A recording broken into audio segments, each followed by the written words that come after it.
পঞ্চগড়ের বোদায় গ্রাম বাংলার ঐতিহ্যবাহী ঘোড়দৌড় প্রতিযোগিতা অনুষ্ঠিত হয়েছে।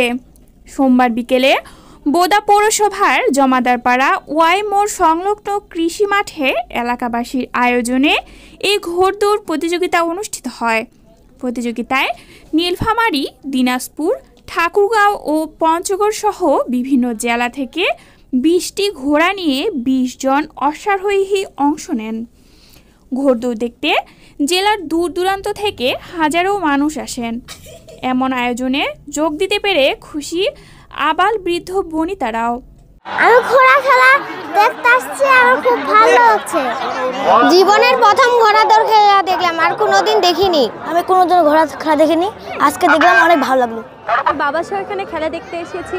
এটি একটি প্রাচীন ঐতিহ্যবাহী খেলা। এখানে আমি ছাড়া অনেক দর্শক এসেছে। এখানে এই খেলাটা দেখে অনেক মজা উপভোগ করছি। প্রতি বছরের জন্য এরকমভাবে খেলা হয়, তাহলে খুব ভালো লাগবে। আগে আমি মোবাইলে দেখছি খেলা, এখন আমি নিজে প্রথম দেখছি। এই খেলা দেখে আমার অনেক ভালো লাগতেছে। অনেক লোকও হচ্ছে এই খেলাতে, খুব ভালো হইতেছে। আমাদের পরিবার থেকে আমরা 4 জন আসছি, আমি, আমার হাজব্যান্ড, আমার ছেলে, আমার মেয়ে। ঘোড়া খেলা দেখে খুব ভালো লাগলো। এই খেলায় বহু দূর দূরান্ত থেকে, বিভিন্ন ডিস্ট্রিক্ট থেকে বিভিন্ন রকমের ঘোড়া প্রতিযোগিতা করার জন্য এসেছে এবং আমাদের বোদা উপজেলা বিভিন্ন এলাকার মানুষ আজকে এই খেলাটি উপভোগ করেছে। ঘোড়া দৌড় প্রতিযোগিতায় আমি নিজেই অভিভূত।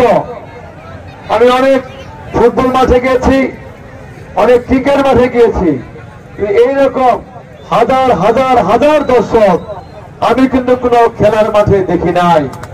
প্রতিযোগিতা শেষে বিজয়ীদের হাতে পুরস্কার তুলে দেন বিএনপির পল্লী উন্নয়ন বিষয়ক সম্পাদক ও জেলা বিএনপির সদস্য সচিব ফরহাদ হোসেন আজাদ।